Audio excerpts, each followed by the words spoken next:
Adam Dillon, convener of the Safeguarding Committee. Moderator, I would like to tell the story of a young woman today. It had been a quiet night.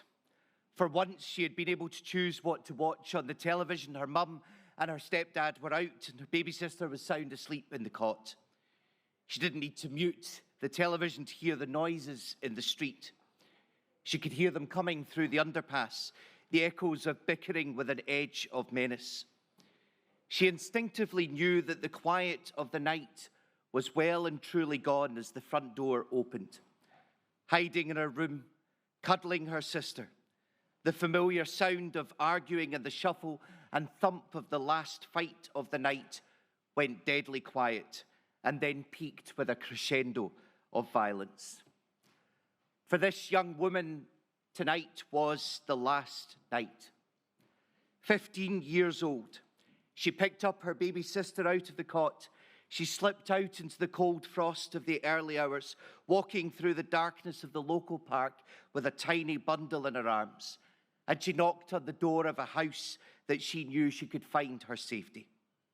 That woman never returned to the family home, carving out her own way into the world, into the fiercely independent woman she is now, fighting professionally now for child protection with as much passion as she did 31 years ago. That story is as close to my heart as it can be. And her story is the reason why I am so passionate about safeguarding. She reached a place that was safe that night, but not everybody does. Some end up in a place deemed safe, only to find themselves cowering for fear of violence and sexual assault. Some seek safety or assume safety in organisations known for their care, charities and churches. And as that caring hand is extended, as shelter is offered, as love and care and concern is shown, it takes just one perpetrator, the proverbial wolf in sheep's clothing, to destroy everything. Positions of trust simply cannot be taken for granted. We must have the courage to stand for safeguarding. Let me be abundantly clear. In a world where people in positions of trust have maliciously and sinfully and criminally abused and sexually assaulted young children, vulnerable adults, women and men, we must have the courage as a church to stand for safeguarding. And in a society where trusted leaders and at times too trusted religious leaders have violated every norm, expectation and ounce of integrity when they prey on women and girls, using the pastoral tool for misconduct and abuse, assault and infidelity, whilst destroying lives and congregations, we must have the courage to stand for safeguarding. We must also humbly say that this Kirk, imperfect as it is, must do everything it can to robustly safeguard its people, its volunteers, and those it reaches out to in Christ's name from fear of abuse, assault, or harm of any kind. And what's more, we need to have the courage to take another step further. We need to have both the courage and the humility in equal measure to acknowledge that men, women, and children have suffered from abuse within our own ecclesiastical walls of safety. And men, women, and children have been survivors of abuse, and they have come to us. And sometimes they have been met with indifference, or worse still, silence. The very first keynote speech that I ever heard about violence and abuse came from Dr. Myra Tagg 25 years ago when I was a candidate for ministry. Her words still echo in my mind today. Abuse thrives on silence. This year marks the culmination of many years of work in drawing together a policy for survivors of non-recent abuse. And with the General Assembly's approval, our commitment to ensure that survivors' voices are heard and we can start to become a trauma-informed organisation so that no one will ever be met with indifference or silence again. The working group committed to the engagement of survivors in the development of the policy, which has been in work since 2021. However, we were also aware of the possibility of re-traumatisation of both survivors and members of their families. This led us to seek the support of the Celsus team at the University of Strathclyde, who identified survivors to participate, guided the design of participation activities.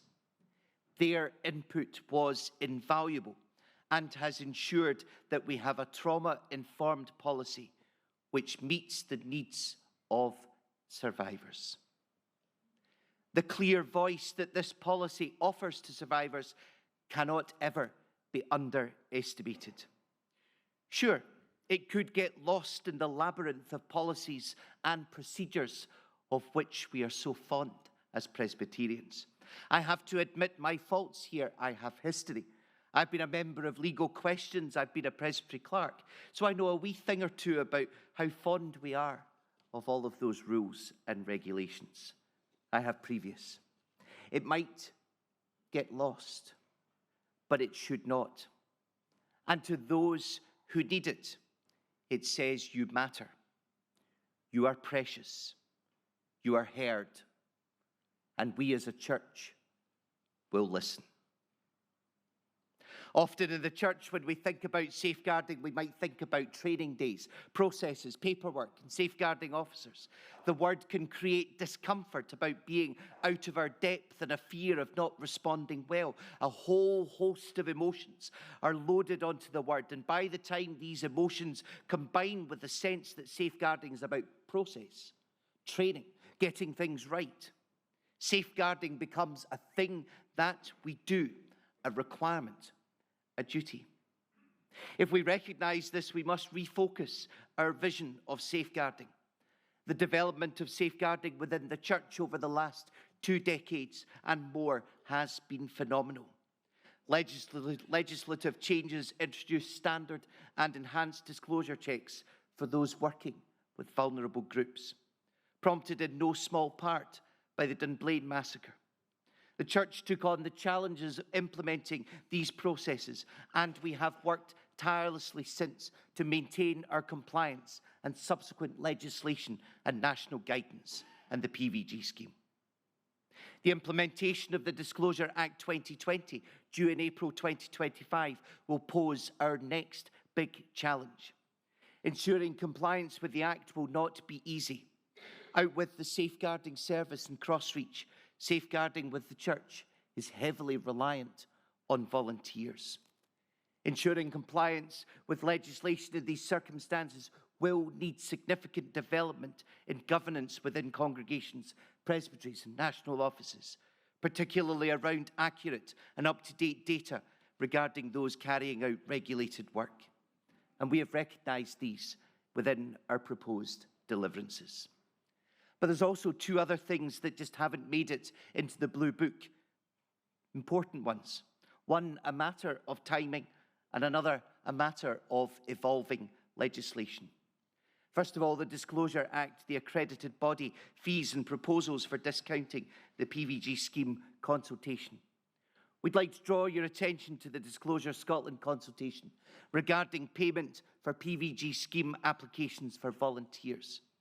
Preparing a response to this consultation was not possible in the time frame to include it within our report. We think, though, it's important that you're made aware of the proposals.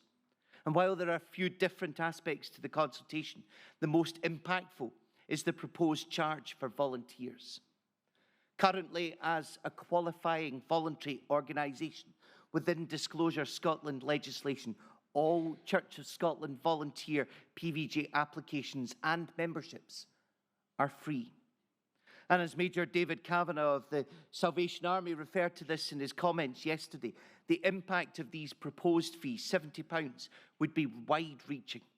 While the consultation proposes qualifying voluntary organisations like ourselves benefiting from a 60% discount of fees, bringing it down to £28, this still represents a significant increase cost in real terms.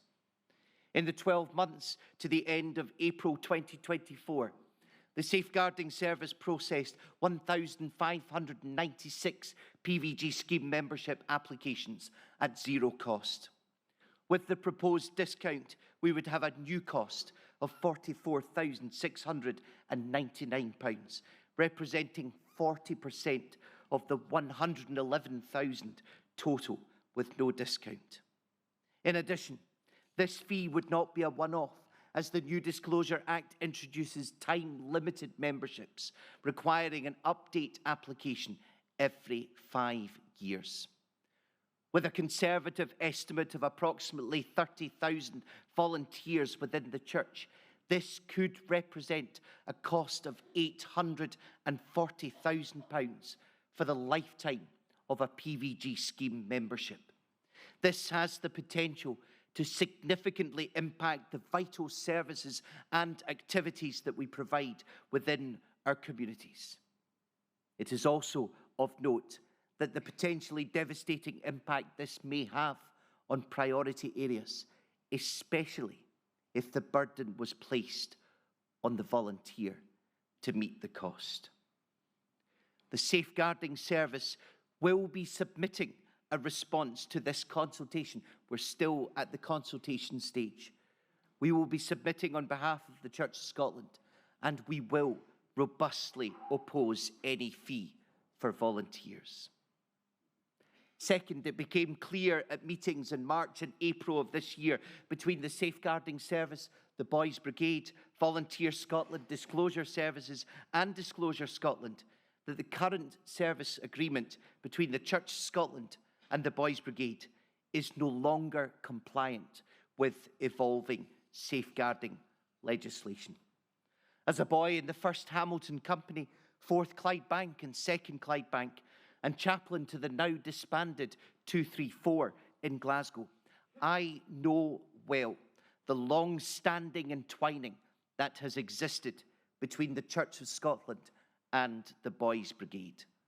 For many of us, one does not exist without the other. However, neither the Boys Brigade nor the Church of Scotland can ignore the fact that the current agreement for the provision of safeguarding needs changing to make sure that both organisations are meeting their requirements in ensuring good, legally competent and robust safeguarding. I will be the first to admit that this particular challenge has caused issues. A questionnaire meant for safeguarding coordinators to comment on the challenges of safe recruitment was also sent to session clerks to be passed on where there was no coordinator. This had been intended to provide organic data and to garner collective experience from our coordinators only as to what works well and what does not. That is all. I apologise here and now if anyone has felt that there has been some implied criticism of the Boys Brigade or of its officers. I hear your concerns, but I would also say, don't let those feelings of injury harm either the long-standing harmony between the Boys Brigade and the Church of Scotland, or the collective responsibility that both charitable organisations have to make sure that safeguarding is both robust and compliant. There is a new deliverance in the name of the Reverend Elspeth Mackay on behalf of the Safeguarding Committee, as I am not a commissioner to address the challenges of creating a new service agreement. We wholeheartedly endorse the 130-year history of combined work between the Church of Scotland and the Boys Brigade, and we seek only to address the issue of the competence of an agreement that has been in existence for a decade. Together, we can affirm the importance of the Christian witness of the Boys' Brigade and its integral part in the life and the work of the Church of Scotland. Throughout the last year, the work of the Safeguarding Committee has continued to ensure professional guidance and support is available across all aspects of the work of the Church. The report contains statistical information as well as details of some specific pieces of work that have been undertaken. Finally, I would like to thank our partners for their continued work. To our partners and colleagues within central offices who help support the work of the service, our work with and for the United Reformed Church, Crossreach, and Boys and Girls Brigades. I would also like to place on record my thanks to the staff of our service, the years of sterling service that Julie Main gave as Safeguarding Manager before retiring in December, and the enthusiasm with which our new manager, Debs Blackhurst, has in taking on her new role. And to all volunteers across the whole country, to my Vice-Convener, Judy, who guides our training elements with quiet confidence and utmost ability and commitment. Moderator, I submit the report, and as I am not a commissioner, I invite the Principal Clerk to move the deliverance. I so move. Seconded. Thank you. Now, before I start to call for questions, something I might kind of contradict a little what we said earlier. Can I ask that when you're speaking, A, you're at the microphone, but your face is clearly visible to the convener, please, because he has difficulty picking up what you're saying otherwise. That would be much appreciated. I have a question on screen. I'm going to deal with questions first, and that's in the name of Lynn Brady, and then we'll hear from Lindsay Sanderson and Andrea Fraser, who are wishing to make a comment. So, Lynn, where are you? Lynn Brady, number 54. I can just say that I am an interim minister, so I experience safeguarding in different ways, because from the island of Shetland down to the borders and in between.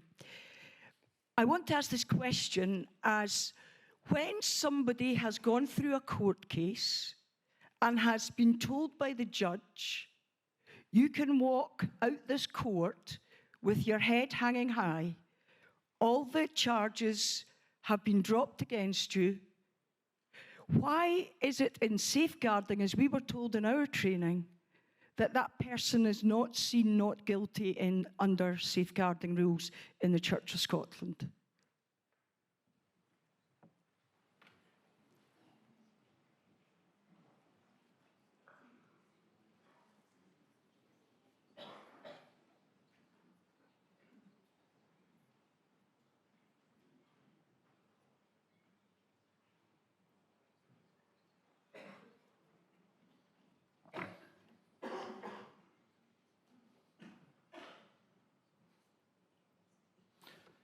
Thank you for your question, and I do understand your concern and your frustration. Criminal court operates within the parameters of beyond reasonable doubt.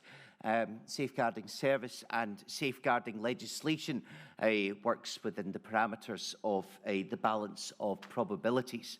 It's not a declaration of someone's guilt, but rather it's an assessment of the information that is put before us, and we have to work within the parameters of the balance of probabilities. Okay, thank you. And then Lindsay Sanderson. Oh, sorry.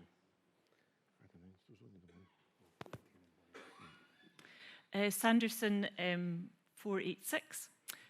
This is a comment on the report, not a question, moderator. Is that in order?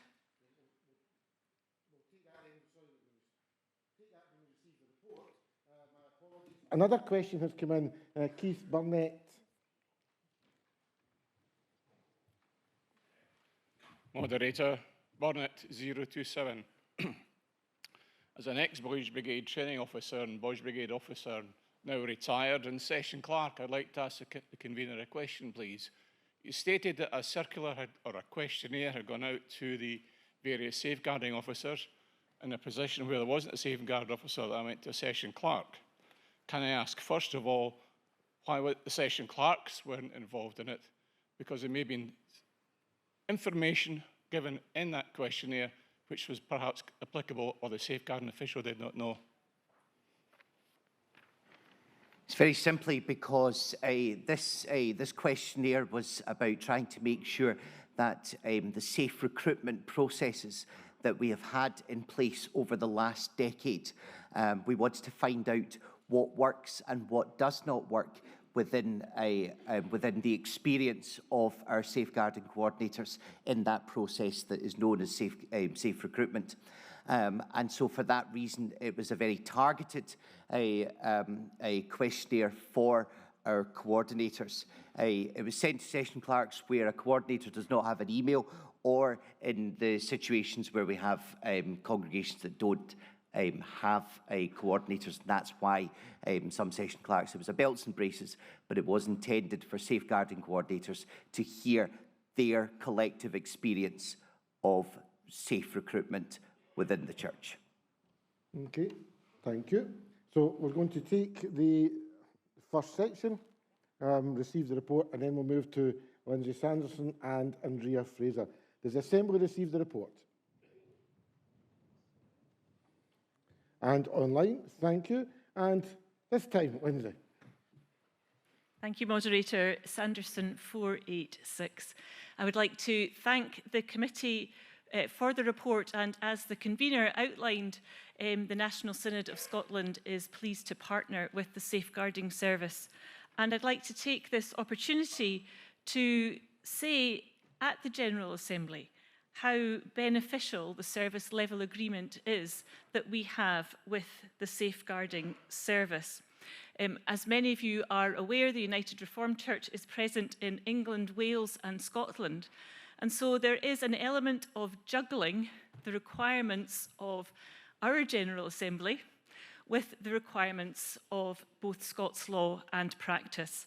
And I would like to make particular thanks to the staff of the Safeguarding Service who help us navigate that route and take time to understand our processes so that we are getting things correct. Last week, we had a meeting of all our congregational safeguarding coordinators. And one of the things that we were simply asking them was, could you share your experience of using the Safeguarding Service? And I'm delighted to say that everybody who had had direct contact with the Safeguarding Service spoke of the professionalism, the care that they were offered in difficult circumstances, that questions were answered and actions followed up. This, for me, is another example of building together, of ecumenical cooperation for which the National Synod of Scotland is particularly grateful. And so I'm delighted to have this opportunity to say thank you, not only to the committee and to the staff, but also for the General Assembly for making this work possible. Thank you. Thank you. Andrea Fraser. That's you. Thank you, Moderator. Fraser 269. I'd just like to commend the work of the Safeguarding Committee and also the hard work of presbyteries and coordinators, Kirk sessions, etc. around our church, for I see the hard work that is all put in to ensuring that we are as safe as we can be. I'd just like to also comment on the words of trauma-informed approach within your report, and I would thank you for including them, and for the Minister Pathway, as it supports the professionality of our profession as ministers, and it ensures that we are as up-to-date as we can be. And again, I thank you for that. I'm delighted to see a historical abuse policy in there, for these are very current issues within our society and all that. It says that we care as a church. And although much of our business this week has been looking at our internal affairs, this report and other reports like it say that we care for all who come through our doors and also for the wider community in which we are all a part of. So I thank the committee. Thank you. And Irene Munro. Irene Munro, 418. I'm safeguarding contact for what was Ross Presbytery, and I would like to also thank the safeguarding office and team for their professionalism and their help, and particularly the drop-in sessions. As things are evolving, as the convener has already mentioned, that it's quite complicated to keep up with this, as I'm also, though, an ordained local minister, so in my vows I promised to help with the courts of the church and so on. But as you've already said too, we have a lot of volunteers who are coordinators, and they're volunteers, and they haven't promised quite in the same way, and some of them really struggle with the administration. And in part of the report it says that the system of attestation isn't always working very well. And I think that I would urge the office to look at the forms, and one of the things that seems to puzzle them is that for the attestation we have to write down and record all the volunteers who are doing regulated work, and yet there is no space for the new trainings that have been implemented that are now mandatory. As we know, the elders training used to be only a proportion of the Kirk session, and now it's mandatory for every single elder to be as a trustee and has to be trained. And so that's, although we have SG24, that doesn't seem to be required to be attested by anybody.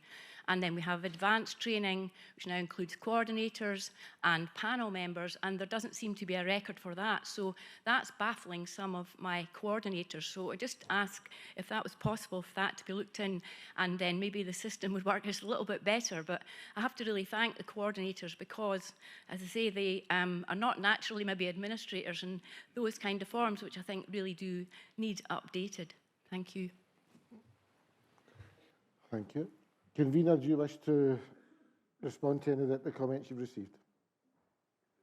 Because that was partly a question in there as well.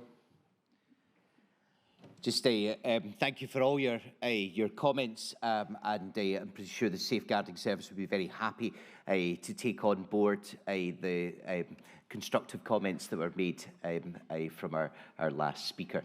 And we're always trying to look at ways of making sure that safeguarding is much more accessible for everyone in the church. So we'll be very pleased to do that.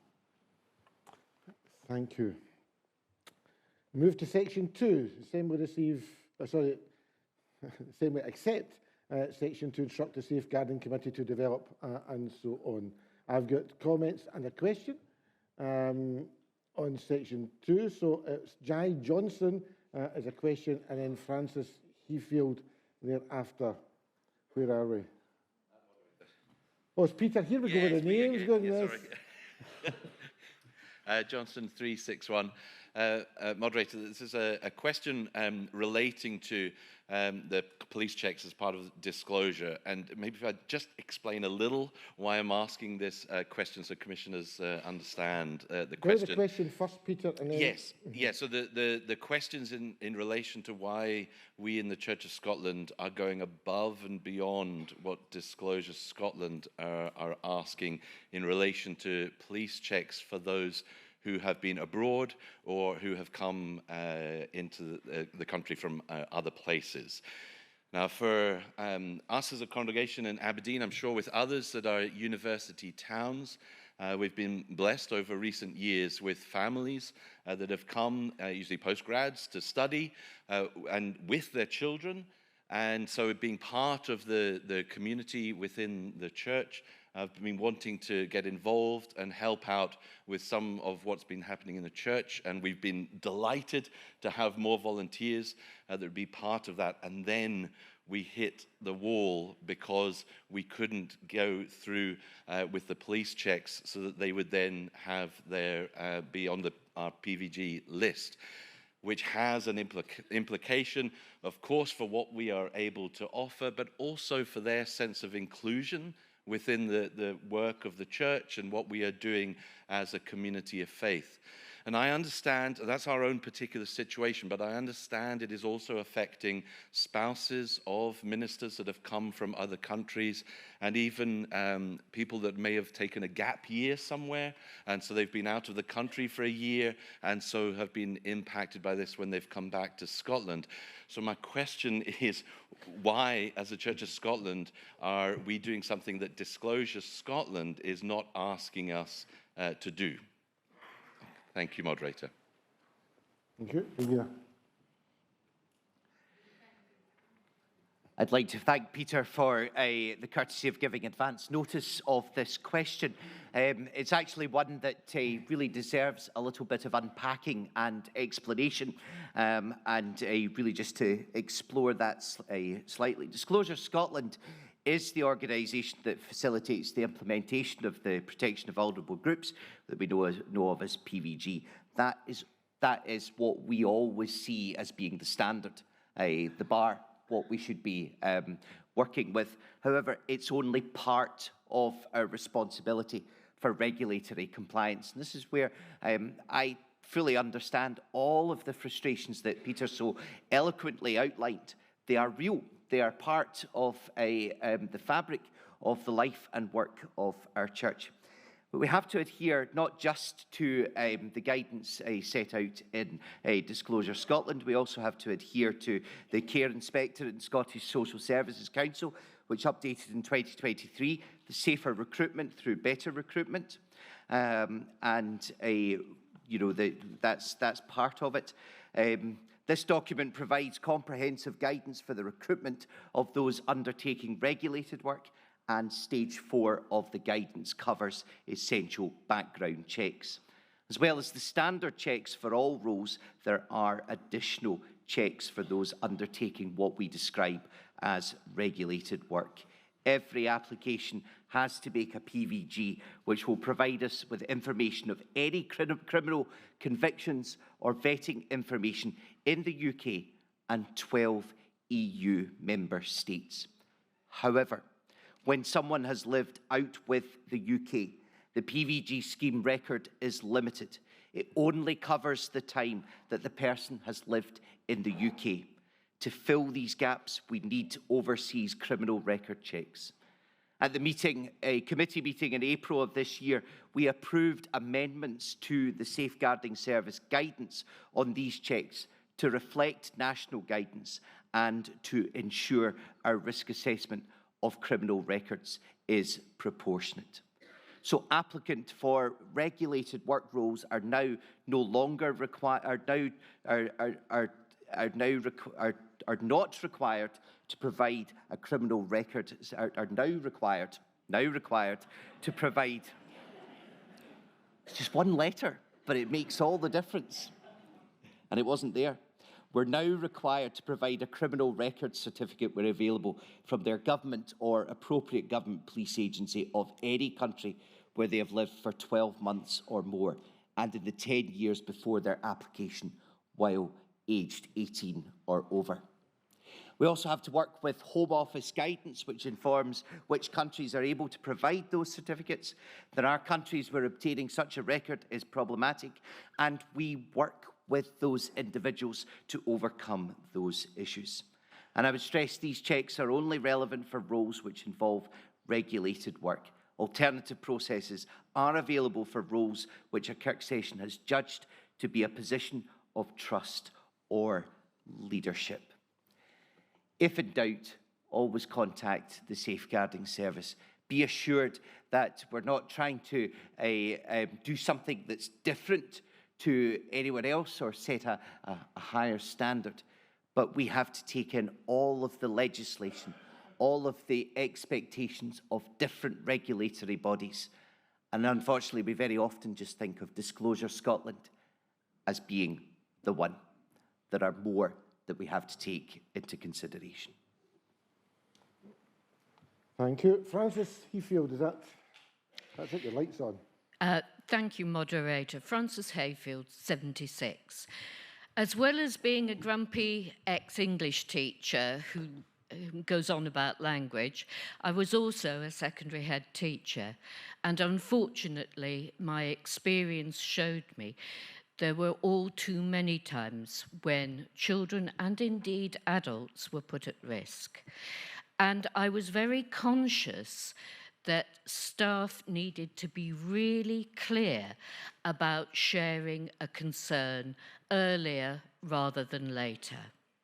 Sometimes the most unlikely person, the person who you almost think is completely trustworthy, can turn out to have an agenda that is far from safe. I am minded that I'm talking about PVG here, and in England it was DBS, but those checks are of such importance in making sure that you can be confident of those people around you, working with others, supporting others, are actually the right people and don't have an agenda which would give you nightmares. Thank you. Thank you. I have no notices of anyone else wishing to speak in section 2, so I put section 2 to the Assembly. And online, thank you, online 2. Section 3.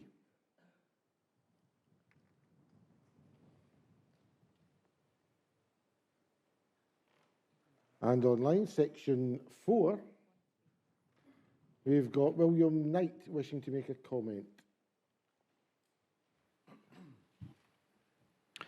Thank you, Moderator. William Lee Knight, 440. I wanted to speak on this section concerning training. As a session clerk, as someone living in a remote island, we feel quite hampered by the requirements for the training, while recognizing, of course, that it is vitally important. As an educator, I really quite strongly feel that that e-training actually is appropriate. I notice that it's specifically noted that maybe it is not. I think your work is incredibly complicated, and I'm just realizing, listening to your speech, Convener, how even more complicated than I had realized. But essentially, it is, if you like, Christ's commandment, which guides us. Essentially, there are two things. There are the people who need to know what it is, understand examples of safeguarding issues, and know what to do if we meet them. That is, if you like, the basic. Then there is a higher level, clearly, where there are people who are working in directly with the issues. It seems to me that we only need those two levels. I recently talked to a friend minister who had done 4 different trainings. I was recently tried to get myself trained, which is not easy when you're remote and you keep on being referred to other presbyteries. My own presbytery, my old presbytery before they were reformed, could not or did not provide any training. I ended up actually with the intro training, which I thought was very good, but was actually not what I should have been doing. I should have been doing a trustee training, but that's not what I was advised, while a fellow elder was advised to do both. And he said, well, actually, it was a waste of time doing the trustee. All you needed was the basic. I think there is a good argument, A, for e-training, if that want to call that, or distant learning, and secondly, that it is simpler, and that also that we get the reporting really right. There's a slightly odd situation where you have in your paper clear ELAN E, no one seems to have got trained at all. Well, of course, that's because it's new. I noticed that there are 3 trustees, they're probably my colleagues, who were listed there as trained, but I hope I've made the point. Thank you, Moderator. Thank you. I have a question, Abigail Morrison. Where are we? Oh, the one jumping over the seats. Over Abigail Morrison, number 79. Again, I would just like to thank the committee and all the safeguarding conveners and coordinators across Presbytery for the very hard work they do on safeguarding. It is often a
Moderator, 366 Elspeth Mackay.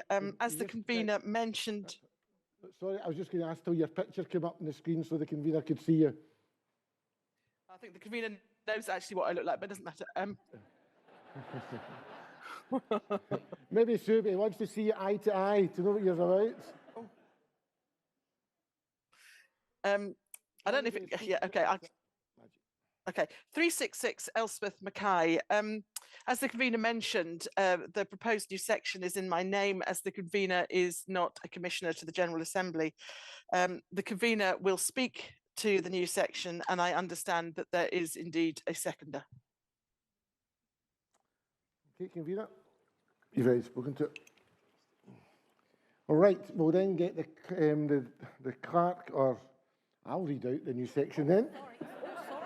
That's all right. Anybody else want to read it out? Yeah, I want to read it out. I'm not doing my job, sorry, I wondered why you were kind of creeping around here for a wee while. Right, can I just get the right specs on? You want these ones again? You know that. Right, sorry, Assembly. Okay. In Elspeth's name, but the convener's going to speak to it. It's a new section 6. Note that the Safeguarding Committee will work with the Assembly trustees and the Boys Brigade to explore how the relationship between the Boys Brigade and the Church might develop so as to ensure continued close working arrangements which are compliant with the Disclosure, open brackets, Scotland, close brackets, Act 2020 and data protection legislation. Thank you. Okay, convener. I'll just speak very briefly. I'd made comment about this in my speech, but this is about making sure that that we can have a good, robust discussion about how we can make sure that the agreement between the Boys Brigade and the Church of Scotland is compliant and competent with the advancing processes of Disclosure Scotland. Thank you. I have no notices of questions or comments, so I'll then put the new section 6 to the Assembly. And online, thank you. 6 as in the print. And online, 7, 8,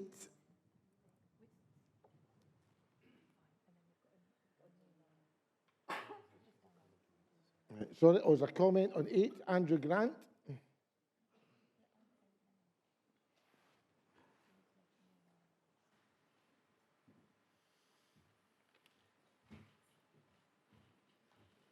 Thank you, Moderator.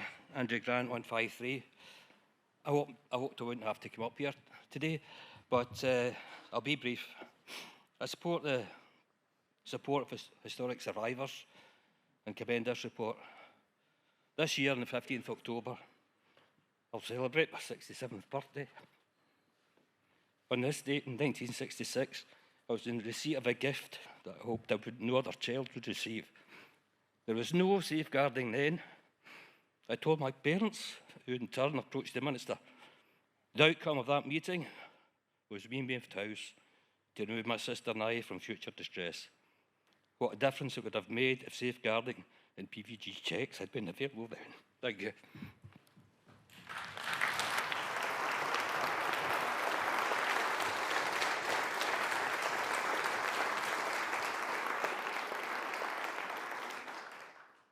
Thank you.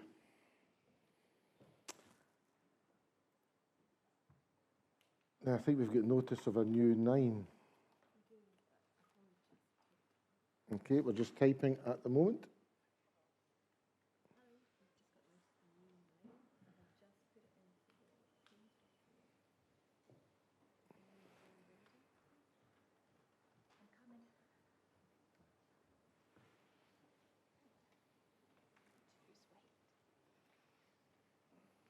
Once the new section 9 appears, the clerk will then read.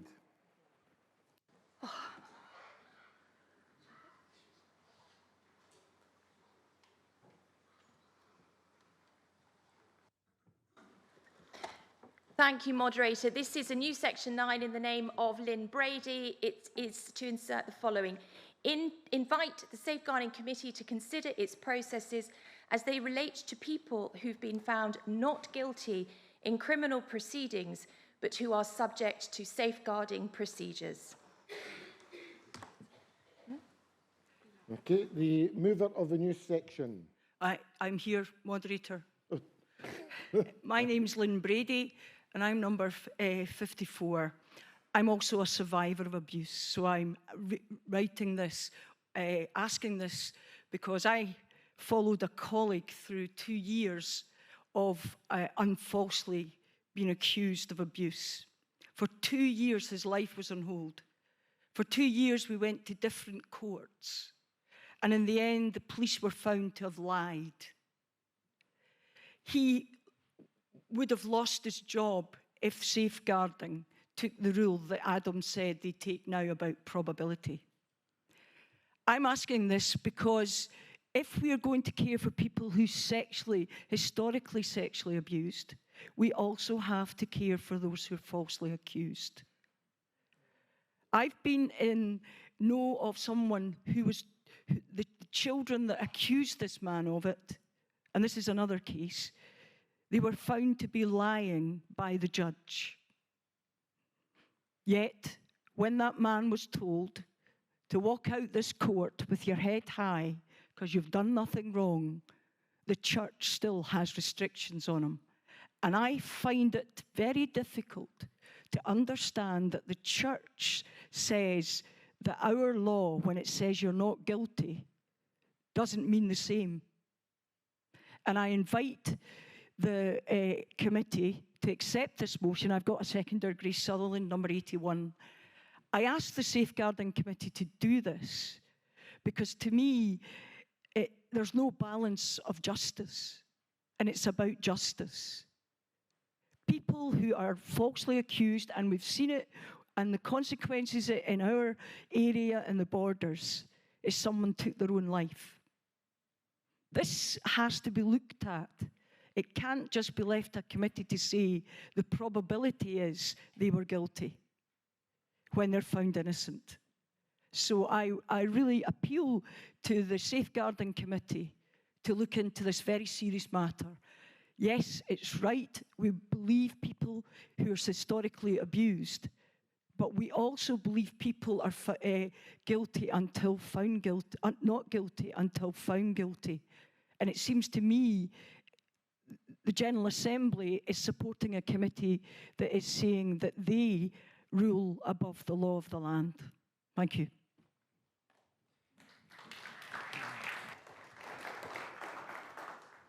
You indicated you're the seconder, but I have to ask formally, is it seconded? Yes, thank you. Any questions? Or comment? Anything online? No? Then convener.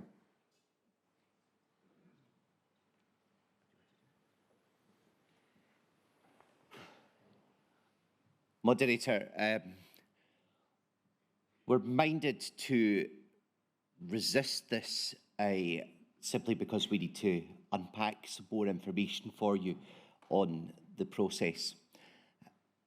We can't make comment on a particular case, but we can make comment on the processes that are already in place. As Moderator, with your permission, I would like to invite Debs Blackhurst, our safeguarding manager, who comes with a whole lot more experience, professional guidance and passion for safeguarding than I have in everything I can do. Consent of the Assembly? Okay, please. Hi, I'm Debs Blackhurst, number 502.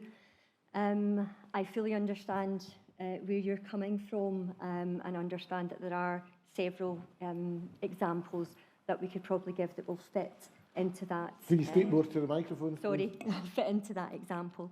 However, there are so many more examples that perhaps we're not aware of because of the law around about discussing and exposing such things, where someone has been found not guilty within a criminal court. As Adam referred to earlier, the standard of proof within a criminal court is beyond reasonable doubt. Unfortunately, abuse is something that's very difficult to prove beyond a reasonable doubt. And therefore, within the civil burden of proof, standard of proof, which is beyond reasonable doubt, is often what the police and safeguarding services have to work with. Now, we shouldn't be in a position where we are only taking our own judgment on making decisions about whether someone can be part of our church or undertake regulated work. This would usually go through, the process would usually go through the public protection units of Police Scotland, and they would work alongside Disclosure Scotland and Scottish Government ministers in deciding whether or not an individual should be listed. That's within the Disclosure Scotland barred listings. There are two lists, one for adults and one for children. It is at that point where we have that information, which we call vetting information as opposed to conviction information, that we have to make a risk assessment alongside those statutory bodies as to whether or not someone is allowed to undertake whatever work they have asked to do, or if it's about a covenant of responsibilities. So that's why we have to, there's other processes that need to count with us that is over and above the criminality. There are lots and lots of people out there who have no convictions at all, who are abusing vulnerable people, that are being kept safe because of the prevention around about, the prevention agenda around about safeguarding. Right, thank you. We have a new section which has been moved and seconded. The committee have replied, so I then put this to the Assembly, and we're going to do so by electronic vote.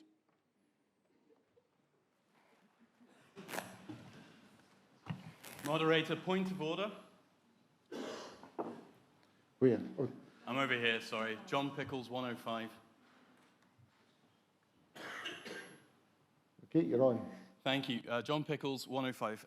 It's very difficult when we encounter complicated topics like this and the closing of the debate involves new information as the only comment that comes through. And the person who presents a motion isn't given any opportunity to respond to the new information that's been brought up. Is there not some way within our procedures that allows people to come back on issues once the General Assembly has understood more of what the committee wishes to say so that we're better informed, and then close the debate? Thank you. Thank you, Moderator. I thank Mr Pickles for raising that. If the Assembly's happy, I'm happy, because I think the point about new information and it, you know, Debs, it was your first time. I think you spoke really well. It's nerve-wracking, and even that we're all processing that. And I'm sure that Lynn Brady would want to comment on that. So if I'm happy, if you're happy, and you're happy, then what does that make? We're all happy. Thank you, Moderator. So what do we do now, Clark? You might be happy. Moderator, I'm going to reply to that. That's what's going to happen. Can I just say, we are living in a social media world. The safeguarding has to take on board that there are people falsely accused, right? The particular person I'm talking about has lost their career. And safeguarding, and the church, and I know the church can do good things. I know that safeguarding is very important, but we've got to get a balance, and we've lost the balance. And this is someone, I know what it was like to be abused. I know what it was like not to be heard.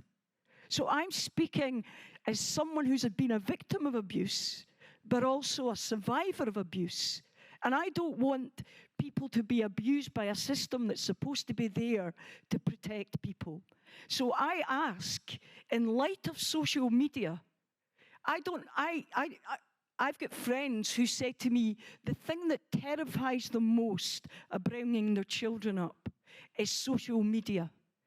And people can accuse people falsely without any evidence. And I think as a church, we've got to wrestle with that. And I think we've got to wrestle with the fact that people are falsely accused, that sometimes the police do lie, and sometimes people should be allowed to walk free for a court when they're told, you can go from here with your head high, and you are not a guilty person, and yet the church treats them as guilty for the rest of their lives. Something's got to change. Thank you. Thank you. We have another point of information, I believe. Yes, I've missed one very important bit from what I said earlier, so apologies for that. It's my first time and I'm a bit nervous. We have a process within safeguarding for those specifically who are coming to us with convictions or with what we'd call vetting information, called the Covenant of Responsibilities. Yeah, you're aware of that. That is it's going to be part of our review over the next year. That's within the deliverances. Because I recognise that the proportionality, I've only been in post for 6 months, and I do realise that the kind of proportionality needs to be addressed and needs to be looked at. So that is part of our work plan for the next year. Just now, if someone's in a covenant, they're in a covenant for life, regardless of what, even if they have been criminally convicted. Then usually their monitoring ends at a certain period, whether it be 10 years, 15 years, whereas in the church we're still keeping them on covenants for life. So proportionality in terms of that is really going to be looked at. I would really hope to reassure you that we don't just take the word of the police. It's not about any specific officers. We look at the full information that we get alongside Disclosure Scotland. We're very aware as a service of other people's rights, and not just the rights of those that we're trying to protect, but everyone's rights. And I think that will be part of our review over the next year. And I would be more than happy to invite yourself or any other interested party to come and work alongside us on developing and reviewing those processes. I think what we just have to be really careful of is that we don't, in closing one loophole, we don't leave another big one open, whereby we leave our children and vulnerable people at risk. Okay, thank you. Right, thank you. So now, since that's new information, do you wish to come back again?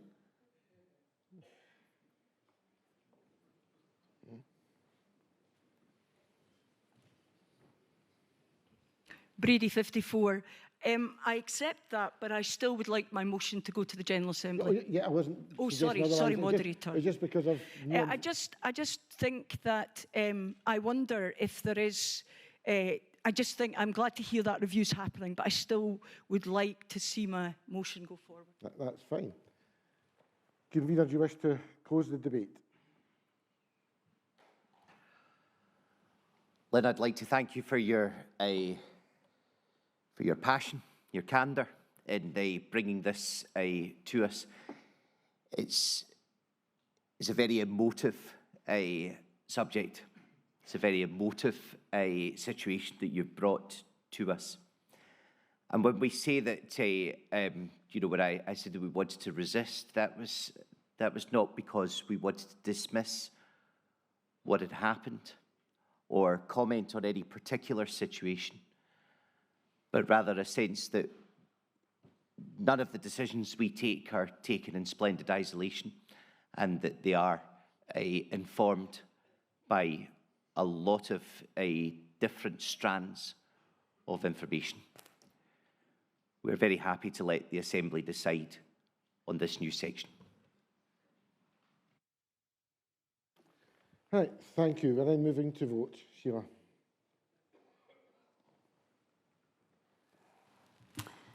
Thank you, Moderator. Kirk 532. We are voting on the new Section 9 in the name of Lynn Brady.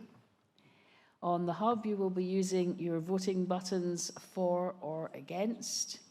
If you're using your Bluetooth device, you press button 1 if you're voting in favour, button 2 if you are voting against.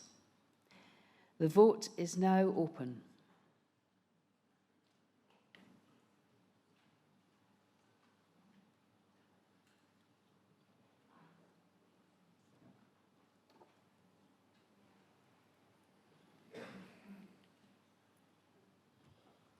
Five seconds. The vote is now closed.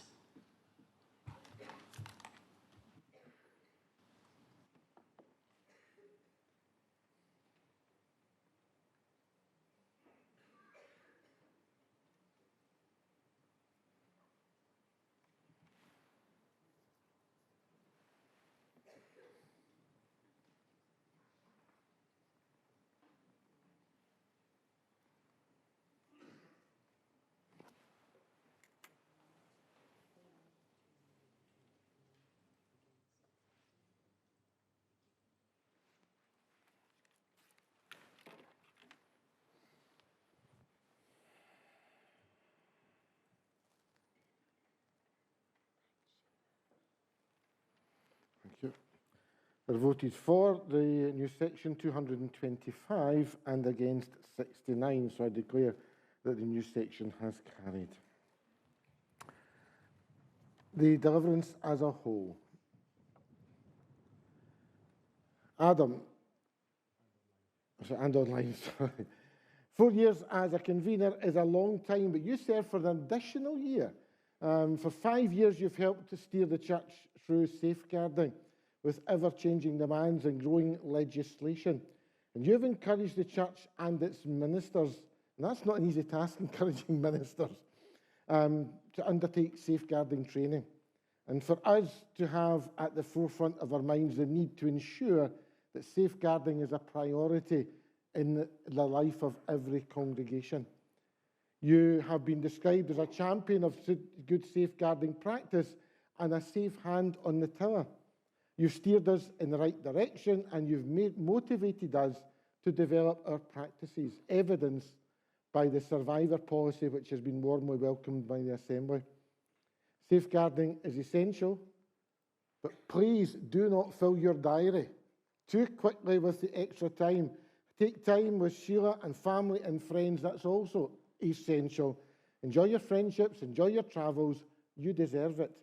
You go with the grateful thanks of the committee and with a deep appreciation from all your colleagues in the ministry, kirk sessions and congregations. And so on behalf of the General Assembly, please receive the warm gratitude for a job well done. Thank you.